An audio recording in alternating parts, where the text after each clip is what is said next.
Hey, this is Life with Sean Renee here, back with another video. Like, comment, and subscribe to my channel. This video is about Landlord from Hell. Let's watch the video. So I have tons more videos. They also verbally abused each other. I can't show that one because the language is really profuse. I don't know if that's the right word. It's really bad. He calls his mom the C word, calls her lowlife, wishes that her mom was dead, wishes that she was dead. Everyone's calling each other names. And these videos are from like 2 or 3 in the morning from our Ring camera. We also have the video of him being arrested, which I'll show in here as well. I'll try and show pictures and stuff too.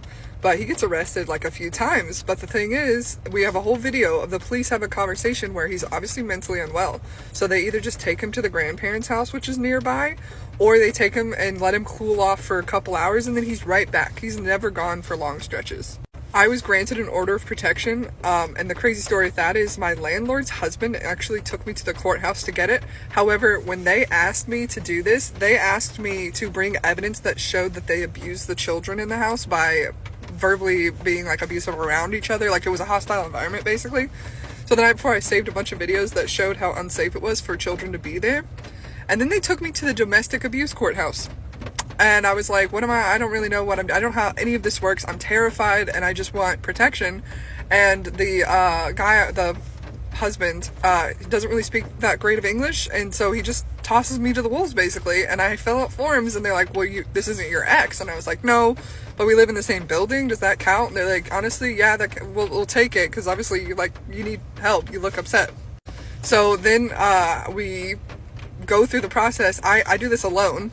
And I take off work to do this. I sat through 4 hours of women and a young man telling the most horrific and traumatizing abuse stories of their ex that they can't get rid of.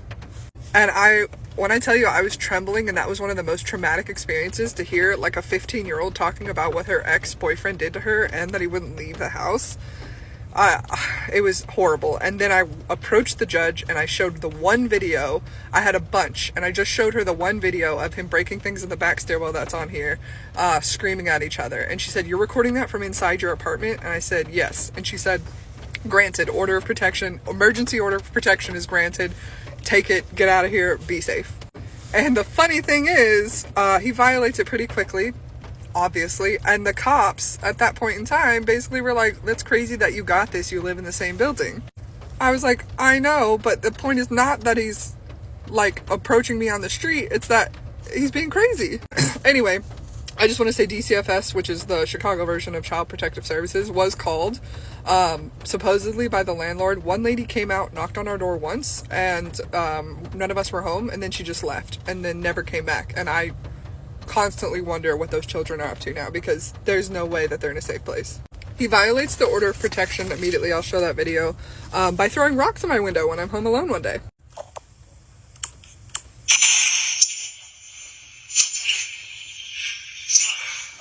The police came and I have a bunch of videos of them telling me, well, he's obviously in special situations and we can't really take him in. Also, he wasn't served the order of protection, so he technically didn't violate it. And so he sat on the porch and he called me the most vile, disgusting things in front of these police officers. He kept calling me disgusting and that he was going to sue me. And he obviously had a mental breakdown on these steps. They did not arrest him. They did not arrest him when he was drinking on the porch and offering him beers, the police beers, and trying to get them to drink it. I just want to point out that I'm fully aware it's not the landlord's fault that she had a criminally violent person in her house, because the guy was under 18 when he first moved in, and then so he didn't get a background check to an adult, and obviously it got worse, so she didn't know that. However, we found out she was fully aware that he was going to harass and verbally assault us many times because it had already happened. But I'll get to that. So I got the order of protection. It was violated immediately. The cops didn't care, weren't really able to do anything. I was completely shocked. We continued to call the police back and forth when they were beating on floors and playing music loud in the morning. Our mental health was going down the drain. We couldn't handle it anymore. And then finally, when he threw rocks at my window, I texted my landlord and I said, you need to let us go. You need to either let us go or move us into your other building that you had done with your other tenants, because we were hoping that there's an open place. Turns out that building, that other building she has, is right next door. She didn't mention that in the beginning. She just said she had another building and she sort of gestured. But the reality is it's right next door. Now remember, our only 2 options were to pay for an entire move, do another deposit again, do the whole search again, or move right next door for free basically, and she said she would help pay for the move. She actually said she would pay for the move, but then later on she said she would just help pay for the move. Whatever. We were desperate. We were like, give us the keys. You don't even have to clean the apartment that was just vacated. We're just gonna run in there. Like, please just give us the keys. We cannot handle this. We cannot live here anymore. The day that we moved out of that old apartment, I just hired like movers, and I was like, can you bring 4 guys, grab our stuff and throw it in an apartment next door? I want this done as quickly as possible.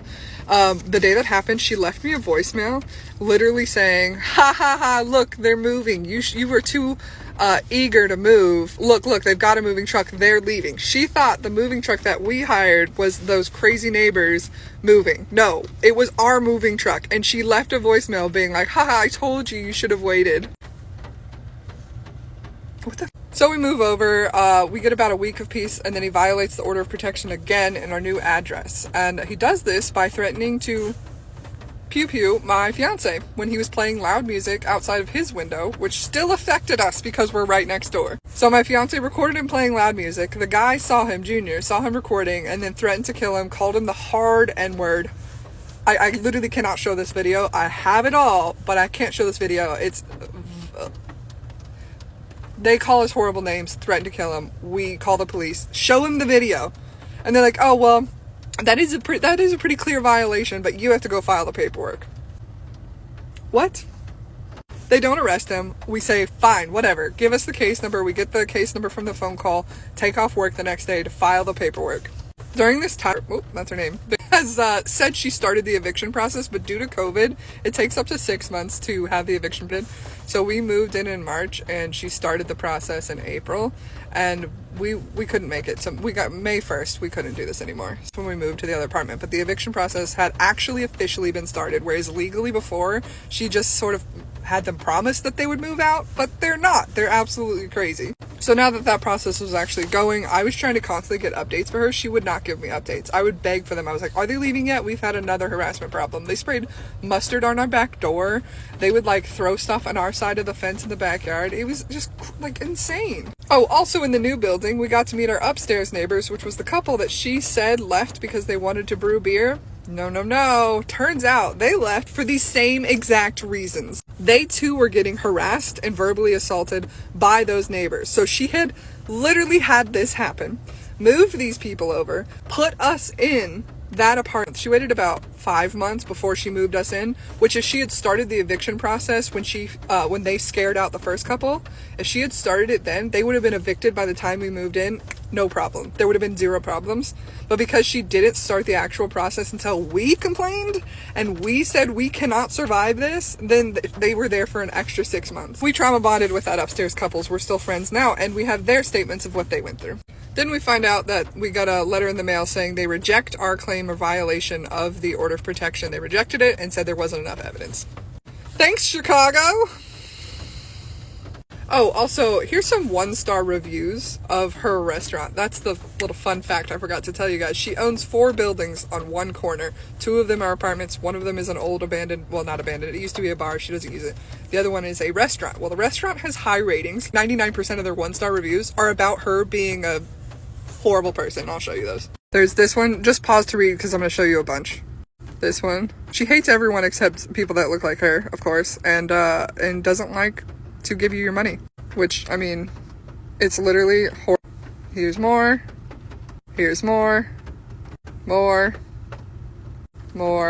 racist, anti-Semitic. I mean, she's just awful. Problem is, her overall rating is high, but she just keeps the facade up for a short amount of time. If you don't look like the way she likes you to look, then you get this service.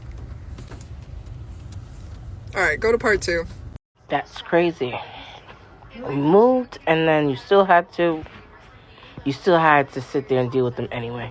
Well, this is Life with Shauna Renee, and I'm out. Bye.